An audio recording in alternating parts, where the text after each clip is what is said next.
And we're back. Welcome to Horse Race Bets, episode number 51. Coming up here as we get right back into the swing of things. We had to let all the dust kind of settle from a really crazy and extended weekend as the weather pushed that whole Keeneland thing into Monday, Tuesday. So we just wanted to let everything happen. And now, the fun part. We can start figuring out exactly what we want to do in terms of our Kentucky Derby contenders and everything that happened. So first, let's recap everything that happened, talk about how our picks did, and then move on from there. All right. Rodriguez, Hall of Famer Mike Smith, Michael Earl, excellent job coming out on top from the inside. This horse is fast, and he'd already been in some tough battles already. He had his speed tested on the West Coast. Well, he took it to the East Coast, no match whatsoever. Our horse, Hill Road, scratched out. He's not going to run the Derby. He's done. We'll deal with him later. I would suspect that horse will be running in the turf, on the turf in the summer, and he's going to be awesome. So I'll make my money with him then. We lost money on the future wager with Hill Road, but whatever. Doesn't matter. Rodriguez looks really, really good, and he was very impressive. And I think he's going to be a force to be dealt with come Derby Day. On the West Coast, Journalism looked really nice, winning the Santa Anita Derby. Our pick, Citizen Bull, who we kind of expected to do a little bit better than he did. He got pressure from Westwood, and that was a little too much for him, and he faded. I think he's still a viable horse, but he's for a separate conversation. Journalism, great job. Had some traffic trouble. So here's the thing. You have traffic trouble in a field of 5. What the heck's going to happen to you with a field of 20? I don't know. We'll talk about that more in a few moments, but the horse looked fantastic doing his job and continues to improve. The surprise winner of the weekend, well, extended weekend, right? Has to be Burnham Square. Winning the Bluegrass, getting up just in the final strides. Our selection there, Chancellor McPatrick, ran last. He was horrible. He's off the Derby trail. It's not our problem. But Burnham Square looked really good. Is it good enough? I don't know. We'll talk about it, but that's not a problem right now. Right now, celebrations are in order for the connections because you sealed up the top spot there and you're on your way. Okay, so these races are now official. Every single important Kentucky Derby prep is over. The Lexington Stakes is not important. It's just a stakes race. Nobody in that field is going to have enough points to qualify, and they're not going to wheel back like Charismatic and run in the Derby. So it doesn't even matter. This is it. So now we can look at our final Kentucky Derby top 5. Okay, so here's what we're looking at. Journalism, with that nice performance in the Santa Anita Derby, stays up there. Tistastic, with I think an even better performance in the Louisiana Derby, stays up there. Citizen Bull, yeah, he collapsed and ran 4th in the Derby, but I still think he's a good horse. He's got speed, and that last thing, speed, is super, super important because I don't think we have very many legitimate speed horses. Then there's Luxor Cafe. If you saw this horse win the 2 races on the Japan Road, especially the most recent race, oh my God, that horse dominated with an exceptional turn of foot. And if you've been paying attention the last, I'm going to say 5, 8, 10 years, Japanese horses are becoming more and more prominent in the Triple Crown races, and they've gotten better and better each year to the point where you have to respect them when they come over here. So I definitely respect Luxor Cafe. And if the horse chooses to accept the invitation, he's live, and he's going to be value for sure on Derby Day. And then because there's not much speed, hey man, the way Rodriguez ran and Michael Earl Smith's going to hold on to that mount, y'all in trouble.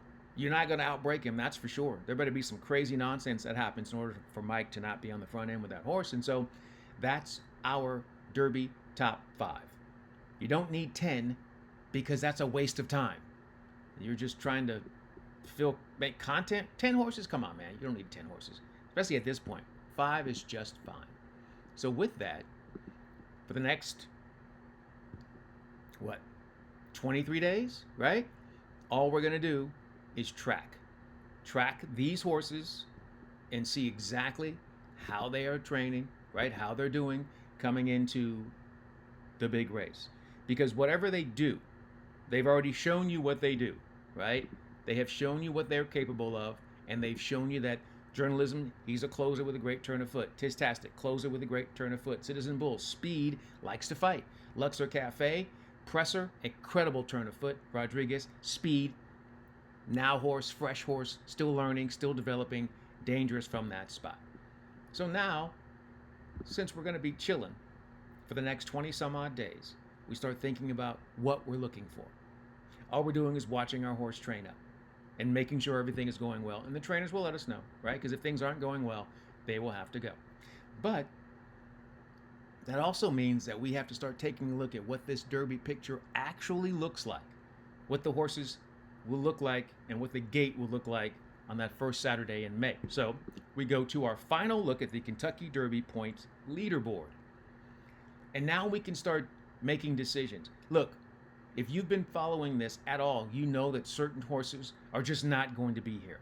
This first list, all of these horses have earned it, and they all have something to offer. No doubt about it. Even Final Gambit, who's a horse that's never run on dirt before, but he's got an incredible closing kick, which you've seen him use on the turf, and you saw him use to win the Jeff Ruby Stakes over the synthetic at Turfway. He's viable. Cole Battle, I think, is done. I think he's tired. I think he's already run his races, so I don't expect him to be in the mix when they turn for home in the Derby. But the other horses on this first page here, absolutely. Absolutely. So then you have to think, okay, what's up with the next, I guess, 9 or 10 horses, right? So we'll take a look at them, and you'll see that we've got horses on the list that make sense, right? Even though they're probably not going to win. Chunk of Gold, I think, has already run his races. I don't think he's going to figure. Citizen Bull needs to improve off that. Owen Almighty, look, you're supposed to be a speed horse, and if you don't show up consistently with speed, I can't trust you. That horse should not be in the gate. And I should have put a red mark next to him, but I'm positive the connections are going to run. East Avenue finally showed some speed. So, yeah, he's going to go. Publisher, who's the maiden that keeps closing, he's sexy. They'll send him. I don't think he's good enough, but he'll be in the race. American Promise is a horse that's interesting because I'm not sure which American Promise you're going to get. River Thames and Flood Zone, they should be removed. River Thames is a speed horse that doesn't want to go further than 1 mile. He's of no use to this race whatsoever. Flood Zone, like what? I don't even know what that horse did in Dubai. He wasn't even a factor. So he's got to go. But those spots will be taken anyway because Admire Daytona has already accepted his automatic bid, and after winning the UAE Derby, and Luxor Cafe, the Japanese horse, I believe should accept their bid, and so we'll wait to see. Then you've got horses that are trying to get in, and that's where things get intriguing. Heart of Honor, who also ran in the UAE Derby, and then Flying Mohawk and Grande. Grande was intriguing. He's a developing horse. He's sexy. If he ends up getting in, they'll choose to run. And then we'll see what he does, right? So then you've got all these horses that are just waiting for someone to defect so they can get in. But you do not need to waste your time. Madaket Road, no. Built, no. Neo Equius, no. Render Judgment, I can see them maybe accepting if they get in because he's a closer. Beza, for sure. If they get in, you know they're going to accept it. Chance of McPatrick, nope. Poster, nope. Passion Rules, and California Burrito, that's okay. So you're looking at some horses that are probably not going to get in. And so with that, I'm going to take you back, right, to that first page, because these are the horses that are probably going to figure from the beginning to the end of this race. Those horses right there. That's what you're going to focus on. And then we'll figure out if anybody else wants to jump into the mix and be a part of this whole thing. But it's really, really interesting when you start taking a look at all these horses and the races that they have run and what their running style is. You can see we don't have a lot of guaranteed speed. So that's why I've been saying for months that, you always want to pay attention to Bob. Whatever Bob Baffert is doing, he is definitely kind of where you start as far as determining if the horses are even viable, right? Because he's going to put his speed horses to the test. And that's what he did. He sent his speed horses around, put them to the test, and the ones that are still here, I think Rodriguez, and I think when you'll see that next page there, Citizen Bull, they figure for sure. All right, so what we're doing is watching the Derby picture, right? Making sure that we can kind of be comfortable in our selection. But what we're also doing is dialing it back. Dial everything back because you want to save money for Derby weekend. Don't think that if you're betting every single day for the next 22 days, you're going to build your bankroll. You are not going to do that. You are going to completely decimate your bankroll. So what you want to do now is dial back and wait. There's nothing wrong with that. Maybe one play per day and make it a quality one. That's what I'm going to do. And we're going to start right here. One play. Play of the day is Keeneland, race number 8. And it's a really, really interesting selection, and it's a situation that I think is perfect for us. Okay, so the 8th and final race on the card Wednesday at Keeneland will be on the turf course. It's a good-sized field. They had 4 horses scratch out of the initial 14 that were entered, so a field of 10. There's good speed, going distance on the turf course, and I love Domingo. That's the number 7 horse at 15-1 morning line. Second off of the layoff, as you can see it there. Ran on the turf at Gulfstream last time out and was making up some ground. What I like about the horse was making up ground last time out. Now second off the layoff, you get more fitness. Victoria Oliver, outstanding conditioner, I believe. Hall of Famer Johnny V will make the right decision. American Pharaoh is the pedigree here, so that's nothing a problem at all. That closing, I love the closing kick. That U.S. pace numbers they have there for early and late, 100 late. That means he's going to be making a move. And 15-1 morning line, even if we get bet, will still be 9-1. Love it. Love it, I love it, I love it, I love it, I love it. So I'll take that all day long here on this Wednesday. One play, keep it simple, but I'm spending the majority of my time watching my horses train, checking in with trainers, trying to figure out if jockey assignments are going to be switched.